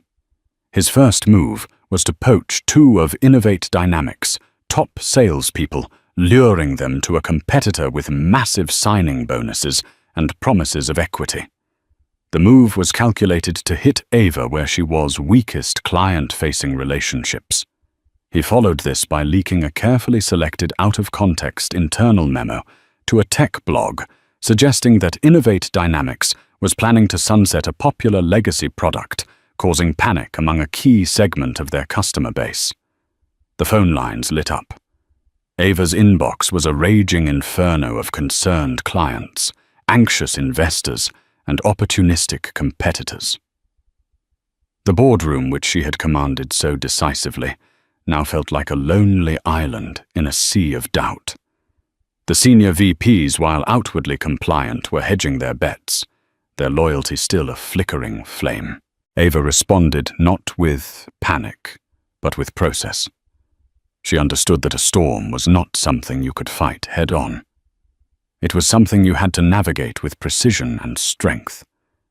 She worked 18-hour days, fueled by coffee and a cold, burning determination to prove everyone wrong.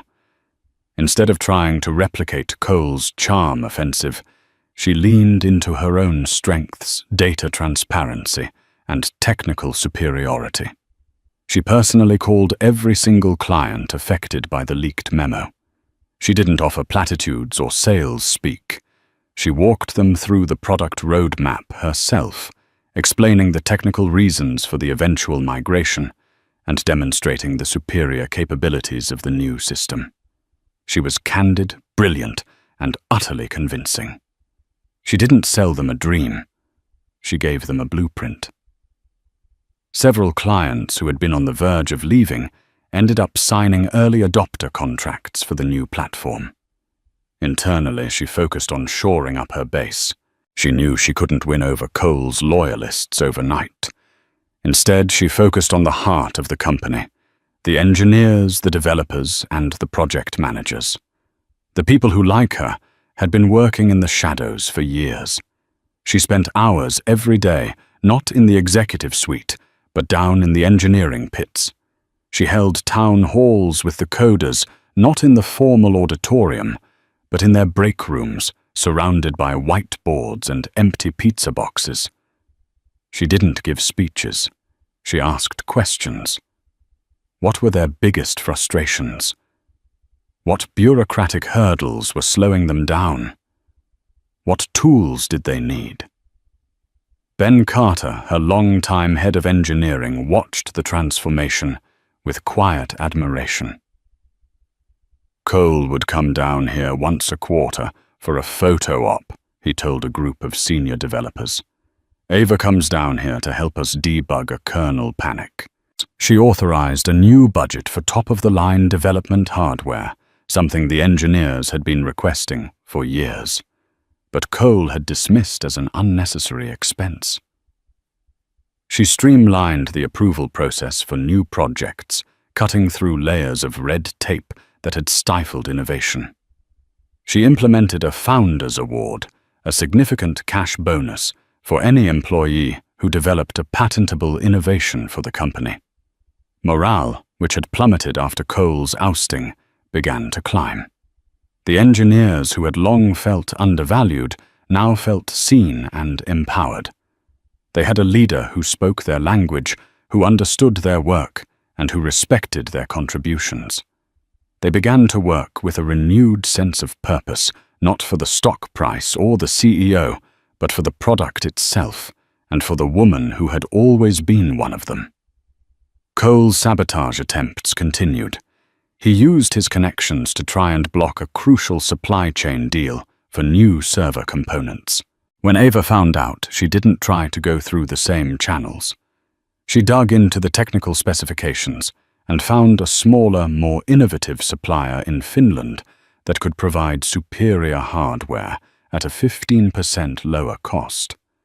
She flew to Helsinki herself, met with their engineers, and closed the deal in 36 hours.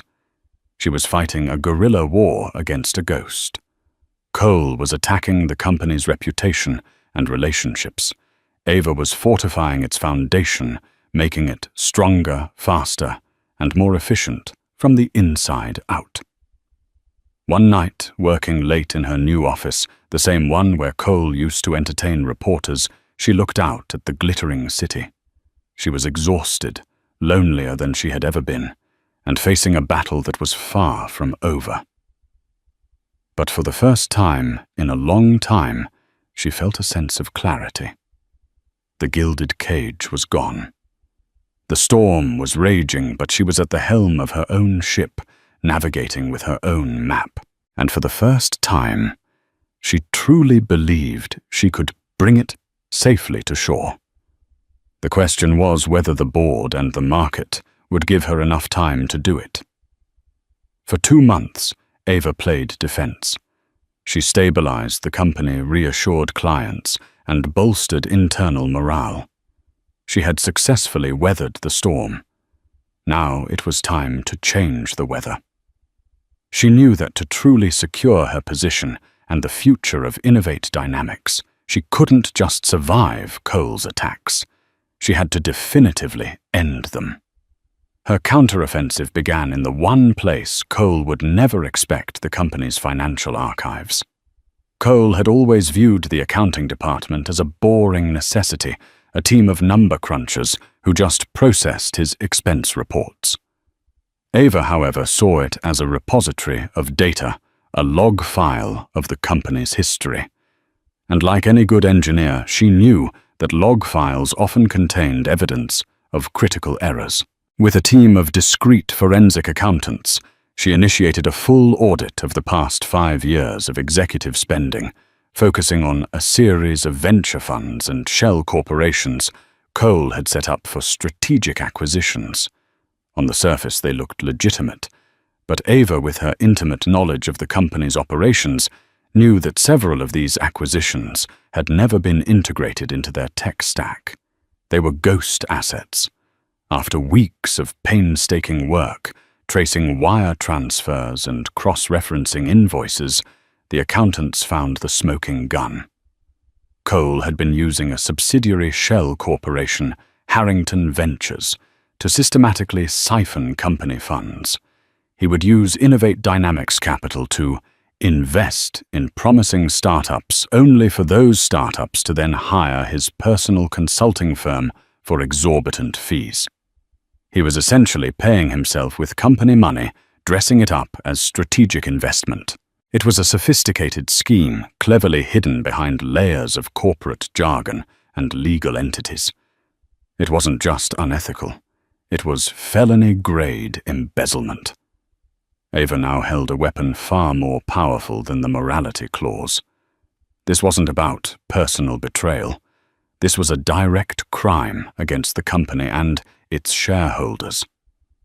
Her second line of attack was aimed at the market. She knew she needed a definitive win, a bold stroke that would silence the doubters and prove that Innovate Dynamics was not just surviving, but thriving under her leadership. She set her sights on a contract that Cole had been chasing for over a year and had spectacularly failed to land a complete logistics overhaul for Titan Retail, the largest e-commerce giant in the world. Cole had tried to win them over with lavish dinners, golf games, and grand promises. Ava read the technical briefs and realized the Titan team wasn't interested in charm. They were engineers with a massive, complex problem, so she approached them differently. She didn't ask for a meeting with their CEO. She requested a technical workshop with their chief technology officer and lead architects. She flew to their Seattle headquarters, not with a sales team, but with Ben Carter and 2 of her top developers. For 2 days, they didn't present a single PowerPoint slide. Instead, they whiteboarded. They dove deep into Titan's existing infrastructure, identifying bottlenecks and inefficiencies that Titan's own team hadn't seen. Then Ava unveiled her solution, not just a sale of their Nexus 7 software, but a proposal to create a bespoke, deeply integrated platform, Nexus Prime, built specifically for Titan's unique scale. It was an audacious, incredibly complex proposal that would require a massive commitment of resources. It was also brilliant. The Titan CTO, a woman known for her no-nonsense engineering-first approach, was visibly impressed. "No CEO has ever come in here and talked to me about kernel-level data processing," she said. "They just want to take my boss to dinner. You're offering a real solution." A week later, Innovate Dynamics was awarded the Titan Retail contract.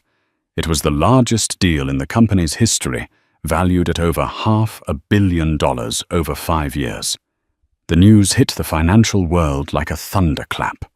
The day of the announcement, Innovate Dynamics stock didn't just stabilize. It soared, jumping 22% in a single day of trading, reaching an all-time high. The narrative instantly flipped. Ava Donovan was no longer the interim CEO or the jilted wife. She was the visionary leader who had landed the contract of the decade. The tech blogs that had questioned her ability were now running glowing profiles about her strategic genius. With the company's future secured and her reputation cemented, Ava made her final move. She called a private meeting with Cole and his lawyer. She didn't bring Robert Chen. She went alone. They met in a sterile conference room at a neutral law firm. Cole walked in with a familiar swagger, likely believing the soaring stock price gave him new leverage to negotiate a better exit package. Ava didn't waste time with pleasantries. She slid a single folder across the table. Inside was a summary of the forensic accountant's report detailing the embezzlement scheme from Harrington Ventures. Cole's face went white as he read it. The swagger vanished, replaced by the same raw panic she had seen in the hotel room.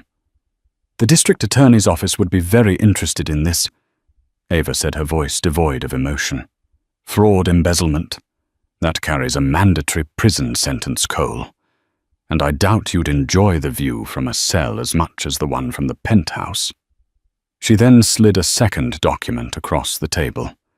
It was a settlement agreement. It stipulated that Cole would publicly release a statement praising her leadership and wishing the company well. He would sign an ironclad non-disclosure and non-compete agreement. In exchange for his full and immediate cooperation, the findings of the audit would remain sealed. "You have no more moves left, Cole," she said, her voice quiet but absolute. "This isn't a negotiation. It's the period at the end of the sentence. You can either be a disgraced, forgotten ex-CEO, or you can be a convicted felon. The choice is yours."